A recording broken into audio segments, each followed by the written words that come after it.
आज आप सोच रहे होंगे कि मैं दोबारा से आप लोगों के सामने आई हूँ। मैंने आज महेश नेगी को मीडिया में बोलते हुए सुना और उसमें जो कुछ आज उन्होंने बौखलाहट दिखाई, इससे साफ जाहिर होता है कि महेश नेगी मेरी जांच को मैनिपुलेट कर चुके हैं। क्योंकि मैं थाने में अब तक अपने बयान लिखाने कम से कम 6 बार जा चुकी हूँ और मुझे आज तक इस बारे में कोई बात नहीं पता चली है कि जाँच में क्या चल रहा है। वो हर बार अपनी ऑडियो में आज वो मीडिया के सामने आए थे, उन्होंने इसमें यही बात रखी कि जांच में तथ्य सामने आ रहे हैं। इसका मतलब जांच की सारी जानकारी उनको पुलिस प्रशासन द्वारा दी जा रही है, क्योंकि मुझे तो इस बात का कभी पता नहीं चलता। और दूसरी बात यह है कि जो ये बोल रहे हैं कि बाल आयोग में जो इनका केस है उसके लिए ये बाल आयोग भी गए हैं और महिला आयोग भी गए हैं। बाल आयोग में इनका केस कैसे हो गया? जो इन्होंने बाल आयोग में जो एप्लीकेशन दी है वो तो किसी हरी सिंह नेगी जो बार एसोसिएशन के कोई अध्यक्ष हैं उनके द्वारा दी गई है। तो इसका मतलब इसमें महेश नेगी का भी हाथ है। और जो उन्हें पता चल रहा है कि इन्होंने जो बाल आयोग में एप्लीकेशन दी है उसमें जो ये बता रहे हैं कि उसमें भी हमें जांच का पता चल रहा है। तो मैं तो सिर्फ इतना कहना चाहूँगी कि जो बाल आयोग वाले हैं और जो पुलिस प्रशासन वाले हैं वो दबाव में आके बच्चे को अधिकार ना दिला के इस बात को उलझाने की कोशिश कर रहे हैं। ये अपनी बातों से साफ जाहिर कर रहे हैं कि बाल आयोग में भी इन्होंने ये केस करवाया है। तो ये मैनिपुलेटिंग नहीं है तो और क्या? इन्होंने मेरे ऊपर इतने सारे आरोप लगा दिए झूठे और इतने सारी जगह इन्होंने प्रार्थना पत्र दिए हैं, जबकि मैंने इनसे सिर्फ इतना कहा है कि मुझे अपनी बच्ची का डीएनए टेस्ट करवाना है और उसके अधिकार उसको दिलाने हैं। इस चीज़ को लेकर महेश नेगी भी 100% श्योर है कि बच्ची उन्हीं की है और मैं भी 100% श्योर हूँ कि बच्ची उन्हीं की है। और इस बात को डीएनए टेस्ट की बात तो सिर्फ इसलिए है ताकि सत्यता दुनिया के सामने आ सके। और जो ये नार्को टेस्ट के लिए कह रहे हैं, मैं कल सीओ सर के ऑफिस गई थी, वहाँ इन्होंने एक एप्लीकेशन दी है, इनकी वाइफ के थ्रू वो एप्लीकेशन आई है रीता नेगी के कि नार्को टेस्ट मुझे करवाने के लिए इनने उसमें बोला है कि हम अपने खर्चे से नार्को टेस्ट करवाएंगे। मैं इनके साथ कोई टेस्ट नहीं करवाना चाहती हूँ। ये बात मैंने पुलिस को भी बोली है। पुलिस चाहे इस चीज़ को लेके भी मेरे पे दबाव बनाने के लिए अपने आपस में जो उन्होंने टीम बनाई है उसमें बातें कर रहे हैं कि महिला को नार्को टेस्ट के लिए कहा जाएगा। नार्को टेस्ट का इस केस से क्या संबंध है? इस टेस्ट को अगर उन्हें क्लियर करना है, सत्यता सामने लाने के लिए अगर विधायक जी भी सच में इतने परेशान हैं तो उन्हें डीएनए टेस्ट करवाना चाहिए। उन्हें डीएनए टेस्ट से इस चीज़ की सत्यता सामने आएगी, ना कि नार्को टेस्ट से। तो इसलिए टेस्ट करवाना चाहिए, उन्हें डीएनए टेस्ट से इस चीज़ की सत्यता सामने आएगी, ना कि नार्को टेस्ट से। तो इसलिए उत्तराखंड में तो ये बात पहले से ही है कि आम और ख़ास आदमी का फ़र्क हमेशा किया जाता है और ये बात यहाँ पे साबित हो रही है कि आम और ख़ास आदमी में यहाँ पे कितना फ़र्क किया जा रहा है। पूरे पुलिस प्रशासन, महिला आयोग, बाल आयोग सब कुछ सरकार के प्रेशर में आके काम कर रही है, क्योंकि पुलिस भी इनकी है और सरकार भी इनकी है। और अगर ये किसी ऐसे इंसान को इसमें बीच में लेके आ रहे हैं कि कोई थर्ड पार्टी इसमें मेरा साथ दे रही है, तो ऐसा कुछ भी नहीं है। हमारे वहाँ की जिला पंचायत अध्यक्ष जो मैडम है, उनको मैंने एप्लीकेशन लिखकर उनसे हेल्प मांगी थी। इतने शक्तिशाली आदमी से अगर मुझे उसका सामना करना है, उससे लड़ाई लड़नी है, जिसकी पुलिस भी है, जिसका सरकार ही पूरी बीजेपी की है, जो आज के टाइम में जब मेरे पास बच्ची प्रूफ है, जो मेरे साथ नहीं खड़ी हो रही है आज के टाइम में, तो जब 2 साल से मैं आवाज़ उठाती, जब मेरे साथ कुछ भी नहीं था तो मेरे साथ कौन खड़ा होता? और जिस तरह से ये मीडिया में आके आज इन्होंने बोला, मेरा चरित्र हनन किया, इन्होंने ये बात बोली कि उसके 3 पति हैं। 3 पति हैं, सिर्फ बोल देने से क्या होता है? ये मेरे 3 पति को सामने लेके आए। कौन मेरे 3 पति हैं? स्त्री का चरित्र हनन करने के अलावा इन लोगों के पास कोई और रास्ता नहीं है। अगर ये चाह रहे हैं कि ये मुझे इस तरह से मेंटली हरेसमेंट करके डीएनए टेस्ट से चूक जाएंगे, तो ऐसा बिल्कुल नहीं है। दुनिया इस बारे में, लोग इस बारे में क्या क्या धारणाएं रखते हैं, इस चीज़ से मुझे कोई फ़र्क नहीं पड़ता। आप लोगों को मेरे इस वीडियो से जवाब मिल रहा होगा। जो लोग मुझसे ये जवाब करते हैं कि मैडम आप 2 साल तक क्यों चुप थे, आपने 2 साल से आवाज़ क्यों नहीं उठाई, उन्हें इस वीडियो के माध्यम से जवाब मिल रहा होगा कि मैं 2 साल तक क्यों चुप थी। अब जब मेरे पास बच्ची प्रूफ है, मैं डीएनए के लिए पिछले आज लगभग 15 दिन हो गए होंगे, मैं तब से डीएनए के लिए बोल रही हूँ कि डीएनए टेस्ट मेरी बच्ची का करवाओ। तो उस बारे में क्या पुलिस ने जोर डाला विधायक पे कि आप डीएनए टेस्ट क्यों नहीं करवा रहे हो बच्चे पे? पुलिस ने तो सिर्फ इस बारे में, इस विषय में जोर डाला है कि आप नार्को टेस्ट कराओ, जैसा विधायक जी कह रहे हैं आप वैसा करते जाओ, और बातों में उलझा रहे हैं मुझे।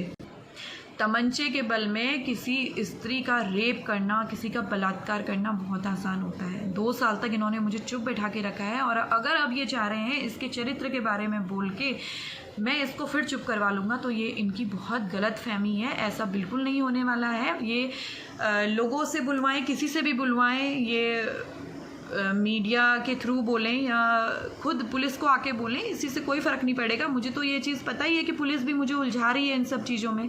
जो इंसान मुझसे झूठा केस करवा के मेरे पति को वहाँ आने पे मारने की धमकियाँ देता था, गोलियों से मारने की धमकियाँ देता था और मुझ पे उल्टा केस करने की धमकियाँ देता था, जिस चीज़ को मेरे पति को वहाँ आने पे मारने की धमकियाँ देता था, गोलियों से मारने की धमकियाँ देता था और मुझ पे उल्टा केस करने की धमकियाँ देता था, जिस चीज़ को आज ये साबित भी कर रहे हैं।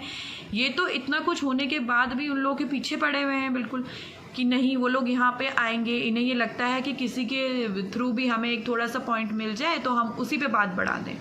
ये सीधे पॉइंट पे ना आके इस चीज़ को उलझाने वाली बातें कर रहे हैं और जैसे ये मेरा चरित्र हनन मीडिया के सामने कर रहे हैं तो उसके लिए इन पे मानहानि का केस भी इन पे होना चाहिए। जो राजनीति वाली ये बात कर रहे हैं, निकाले ना कौन सा राजनीतिक पक्ष, उनका नाम ले सीधे सीधे, कौन सा राजनीतिक पक्ष है वो, मैं किस पार्टी से जाकर आज तक मिली हूँ। अब ये चाह रहे हैं कि आपसे लड़ने के लिए मुझे किसी की ज़रूरत भी ना होती। तो ये आप लोग सब समझ रहे होंगे कि इनकी बहुत बड़ी गलतफहमी है। मेरे को अगर इतने बड़े इंसान से लड़ना है तो मुझे किसी ना किसी का सहारा भी लेना पड़ेगा। मैं तो मजबूर थी, लाचार थी, आज तक कुछ नहीं बोल पाई और शायद सारी ज़िंदगी उत्पीड़न सहते सहते ही अपनी ज़िंदगी ख़त्म कर देती। लेकिन जब आज मुझे बेटी हुई, जब मुझे बेटी हो रखी है, तो मुझे पता चल रहा है कि मातृशक्ति कितनी बड़ी चीज़ है। जब मैं माँ बनी हूँ तो मुझे पता चल रहा है कि अपनी बेटी के अधिकार जो मैं मांग रही हूँ तो मैं कुछ गलत नहीं कर रही हूँ। महेश नेगी को भी ये बात पता है कि मेरा खून है, मेरी बेटी है। वो कैसे इंसान है जो अपनी बेटी को अपना नाम देने से पीछे हट रहे हैं, मेरे को तो ये समझ में नहीं आ रहा है। मेरे चरित्र के बारे में तो उन्होंने बहुत ईजिली बोल दिया और अपना बैकग्राउंड उन्होंने नहीं देखा। खैर, मैं इस चीज़ को इशू करके मैं कुछ नहीं बोलना चाहती हूँ। मैं बस इतना कहना चाहती हूँ कि महेश नेगी बातों को ना उलझा के और पुलिस प्रशासन मुझे बातों में ना उलझा के मेरी बच्ची का डीएनए टेस्ट उनके साथ करवाए और सत्यता को सामने लेके आए। वो सत्ताधारी पार्टी के विधायक हैं और पुलिस पे अपना पूरा प्रेशर उन्होंने बना रखा है। जब मेरे पति ने मेरे बच्चे का डीएनए टेस्ट करवाया तो मैं तो उनका ये सम्मान करती हूँ कि उन्होंने मुझे और मेरी बच्ची को कोई नुकसान नहीं पहुँचाया। मुझे यहाँ तक मैं सही सलामत आई और अगर अब मैं अपने बच्चे का अधिकार उनसे मांग रही हूँ, उसके पिता से उसका अधिकार मांग रही हूँ, तो मैं क्या गलती कर रही हूँ इसमें नार्को टेस्ट कहाँ से बीच में आ गया? नार्को टेस्ट की इसमें बात कहाँ से बीच में आ गई? इस चीज़ को तो विधायक को निष्कासित करके पार्टी को भी मेरा साथ देना चाहिए, क्योंकि ये बात बिल्कुल सत्य है। सत्यता सामने आने में पार्टी क्यों घबरा रही है उनकी, क्यों उनको इतने मौके दे रही है, क्यों बीजेपी अपने पार्टी के विधायकों को इतने मौके दे रही है कि वो बार बार स्त्रियों का चरित्र हनन करे, उनके साथ रेप करे। रेप का मुकदमा इन पे लगा के अरेस्टिंग इनकी होनी चाहिए। जो इस तरह से मुझे ये बोल रहे हैं, मुझे लोगों के द्वारा धमकाया जा रहा है कि आपकी गिरफ्तारी होगी, बच्चे को आपसे अलग कर दिया जाएगा। बच्चे को अलग, पार्टी को भी मेरा साथ देना चाहिए, क्योंकि ये बात बिल्कुल सत्य है। सत्यता सामने आने में पार्टी क्यों घबरा रही है उनकी, क्यों उनको इतने मौके दे रही है, क्यों बीजेपी अपने पार्टी के विधायकों को इतने मौके दे रही है कि वो बार बार स्त्रियों का चरित्र हनन करे, उनके साथ रेप करे। रेप का मुकदमा इन पे लगा के अरेस्टिंग इनकी होनी चाहिए। जो इस तरह से मुझे ये बोल रहे हैं, मुझे लोगों के द्वारा धमकाया जा रहा है कि आपकी गिरफ्तारी होगी, बच्चे को आपसे अलग कर दिया जाएगा। बच्चे को अलग करके क्या ये मेरे बच्चे को मरवाना चाहते हैं? मेरे बच्चे को ये मरवाना चाहते हैं जो उन्होंने पहले ही एसएसपी सर के पास एप्लीकेशन दे रखी है। उसमें ये चाहते हैं कि मेरी बच्ची को ये ख़त्म कर दें और उसके बाद डीएनए टेस्ट इनका ना हो और ये डीएनए टेस्ट से हट जाए। मैंने भी एसएसपी सर को इस बारे में लेटर दिया था, लेकिन मेरे इस लेटर का कहीं पे कोई जिक्र नहीं आया। आज मैं आप लोगों को बताना चाहती हूँ कि एसएसपी सर को मैंने ये बात साफ साफ लिख के कही थी कि महेश नेगी की पत्नी जो ये लेटर दे रही हैं, ये लेटर में उन्होंने ये लिखा है कि बच्ची को महिला से खतरा है। अब आप लोग एक बात बताइए, बच्ची मैंने 9 महीने पेट में रख के अपनी बच्ची को जन्म दिया है, तो मुझसे बच्ची को क्या खतरा हो सकता है? बच्ची को खतरा है तो महेश नेगी से है, उसके परिवार से है, उसके सहयोगियों से है। 2 साल तक चुप रही, इसलिए रही कि क्या उम्मीद रखती पुलिस से, जो पुलिस आज मुझे, मेरे पास प्रूफ है, मेरे गोद में प्रूफ है, उनका बच्चा है मेरे पास, मैं आज वो प्रूफ लेके जब पुलिस के सामने बोल रही हूँ कि आप मेरा DNA टेस्ट करवा दो, पुलिस बातों को उलझा रही है, मेरा चरित्र हनन कर रही है, मेरे चरित्र के बारे में 100 सवाल मुझसे पुलिस पूछ रही है।